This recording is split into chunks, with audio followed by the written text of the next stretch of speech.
Mister Lauren house বলেছেন, doctor Shyamananda Sasmal, কল্যাণ Chowdhury, Kolkata city কলেজের অধ্যাপক শান্তিময় রায়, তারা বলেছেন যে ব্রিটিশদের সামনে কাউরির ক্ষমতা ছিল না তাদের সামনে চোখে কথা বলা। 1803 খ্রিস্টাব্দে তাদের সামনে চোখে চোখ রেখে তিনি কথা বলেছিলেন এই সাদা কালো পতাকা জমিয়ত উলামায়ে হিন্দ।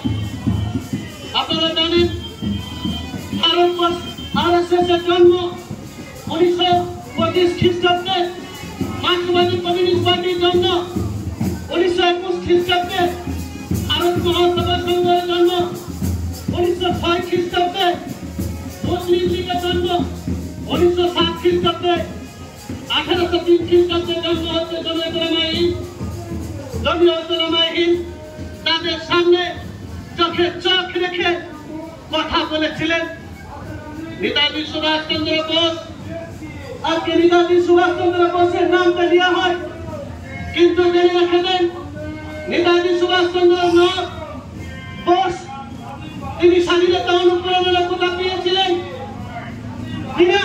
সাইকেল হিন্দ মাওলানা মাহমুদুল হাসান রহমতুল্লাহ আলাইহির কাছে গেলেন, নেতাজি সুভাষচন্দ্র বললেন এই সাদা কালো পতাকা জমিয়ত উলামায়ে হিন্দ সেবামূলক সংগঠন, জাতীয়তাবাদী সংগঠন, অসাম্প্রদায়িক সংগঠন, দেশপ্রেমিক সংগঠন, এই সংগঠনের খাতার তলায় আমি পূর্ণ স্বাধীনতা চাই। ওকে বললেন যাও, তুমি তোমার বাড়িতে ফিরে যাও। কলকাতা লিঙ্কন বাড়িতে ফিরে গেলেন, বললেন খেপুয়ার মতো থাকবে, কথা বলবে না, মিডিয়ার সামনে যাবে না, দাড়িটা বড় করে রাখবে। নেতাজির ইতিহাস শুনুন, দাড়িটা বড় হয়ে গেল। তারপর সাইকেল হিন্দ মাওলানা মাহমুদুল হাসান রাহিমাহুল্লাহর কাছে গেলেন, বললেন মোস্তাকে ছোট করো।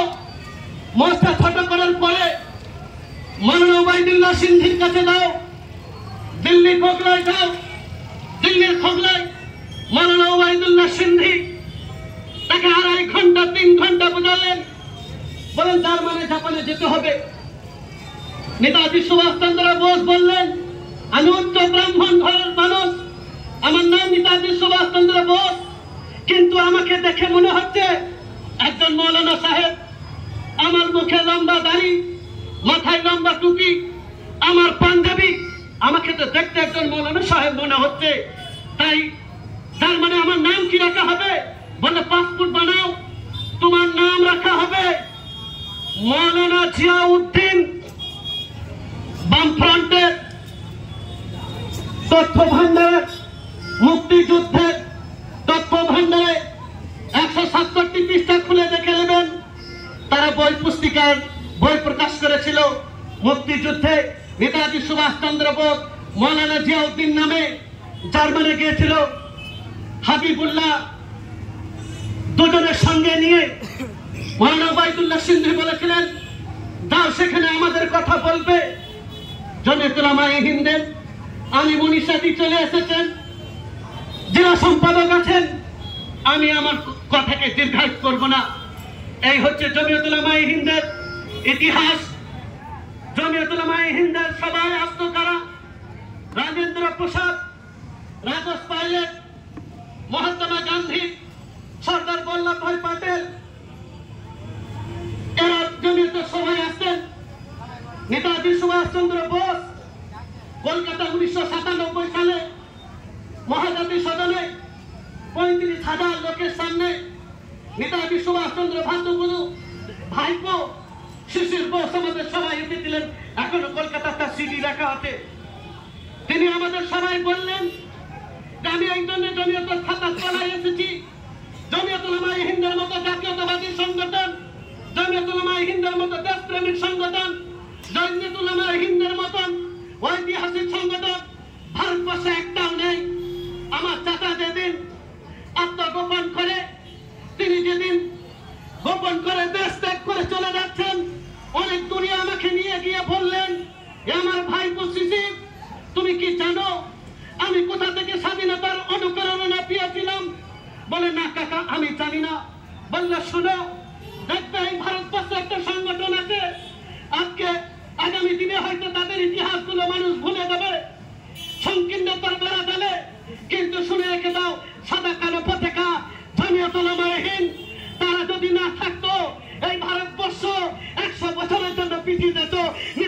সুভাষচন্দ্র বোসের কথা।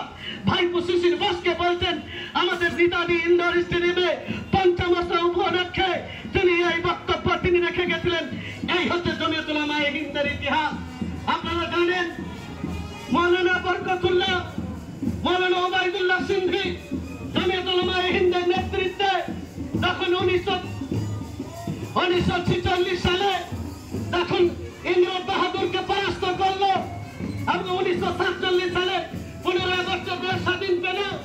তখন 252 জনের একটা জেনারেল কাউন্সিলিং বডি মুম্বাই খেলাফত হলে সেখানে গঠিত হলো ডক্টর ভীম আম্বেদকরের নেতৃত্বে।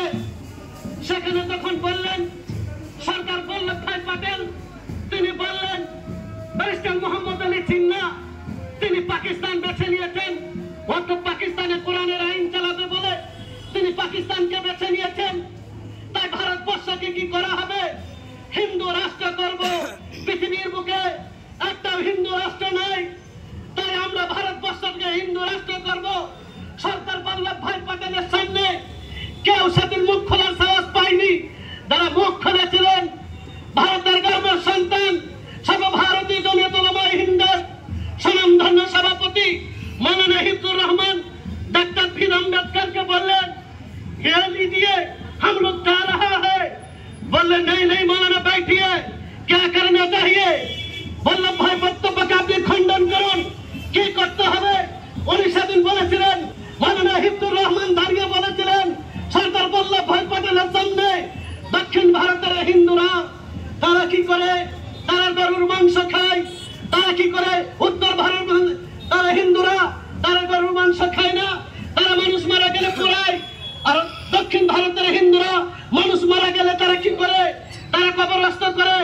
পূর্ব ভারতের খ্রিস্টানরা খ্রিস্টান অধ্যুষিত, তারা জীবন দিয়েছিল দেশ থেকে হিন্দু রাষ্ট্র করার জন্য নয়।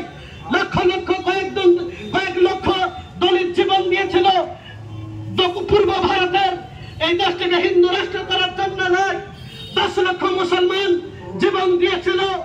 57,000 আলেম দিল্লির লাল কেল্লা থেকে নিয়ে, জামা মসজিদ থেকে নিয়ে, শেরশাহ থেকে নিয়ে, জালালাবাদ থেকে নিয়ে, পাকিস্তানের খাইবর পাখতুন থেকে নিয়ে এখনো পর্যন্ত যদি জামা মসজিদ লাল কেল্লা দেওয়া হয় রক্তের সুখান করা যায় দেশটাকে হিন্দু রাষ্ট্র করার জন্য নয়। আজকে যারা গর্বের সঙ্গে ধর্ম নিরপেক্ষ ভারতবর্ষ বলি, জমিয়তুল উলামায়ে হিন্দের ইতিহাসটা আমি স্মরণ করে দিচ্ছি। সেদিন বললেন তো কি করা যাবে, তো বললেন এই ভারতবর্ষ থেকে করুন ধর্ম নিরপেক্ষ সেকুলার রাজ। এটা জমিয়তুল উলামায়ে হিন্দের অবদান। মৌলানা হিফজুর রহমান, ডক্টর ভীম আম্বেদকর, ওই যেমন বিশ্বের 6 জন বুদ্ধিজীবীর মধ্যে তিনি একজন। তিনি বললেন হ্যাঁ তবে সেটাই করুন। Government people, by the people, for the people, of the people. জনগণ জনসাধারণ সরকার তৈরি করলো।